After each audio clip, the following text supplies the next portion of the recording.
Hello, church family. It's 2 Minute Tuesday. When I was a first year college student, I enrolled in an elective that was a film appreciation class. The curriculum included Citizen Kane, widely considered one of the greatest films of all time. So, needless to say, I approached that assignment with a certain amount of expectation. Because my standard for a great film at that point was Star Wars, after all, I was still a teenager, I was disappointed by Citizen Kane. I got to the end of the movie and I was like, really? The man spent his final years pining for a sled? I don't get it. Now, as I'm well into middle age, I think I understand. I can understand how someone might spend their whole life trying to recapture a cherished possession or a comforting place from their childhood, because those possessions and those places represent the deepest longing of our hearts. That is, the longing for home. One of the promises that God provides his people in every time and in every place is a true home. On Sunday mornings, we've been working our way through 2 Corinthians, and at the beginning of 2 Corinthians 5, Paul writes, "For we know that if the earthly tent we live in is destroyed, we have a building from God, an eternal house in heaven, not built by human hands." But this promise comes with a problem.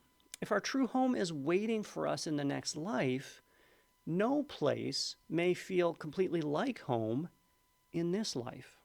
Paul continues, "Meanwhile we groan, longing to be clothed with our heavenly dwelling."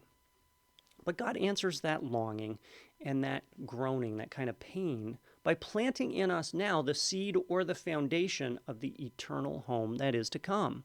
After all, home isn't a place so much as it is a state of being.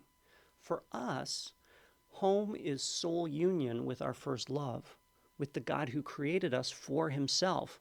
Paul concludes, "The one who has fashioned us for this very purpose is God, who has given us the Spirit as a deposit, guaranteeing what is to come." St. Augustine spent his early adulthood restlessly chasing one romantic affair and one professional ambition after another. He finally woke up to the fact that he was using earthly pursuits to try and fulfill a heavenly longing. When he met Jesus, he found the home that he'd spent his whole life searching for. He concludes this at the beginning of his Confessions: "Lord, you have made us for yourself, and our hearts are restless until they find their rest in you." So if you're feeling restless right now, or maybe even a little jaded or a little hopeless, take heart. Your soul is holding out for something not of this world. In Jesus, you can get a taste of it now, and you can live with the conviction, with the reassurance that all your unsatisfied longing will one day be fulfilled in him.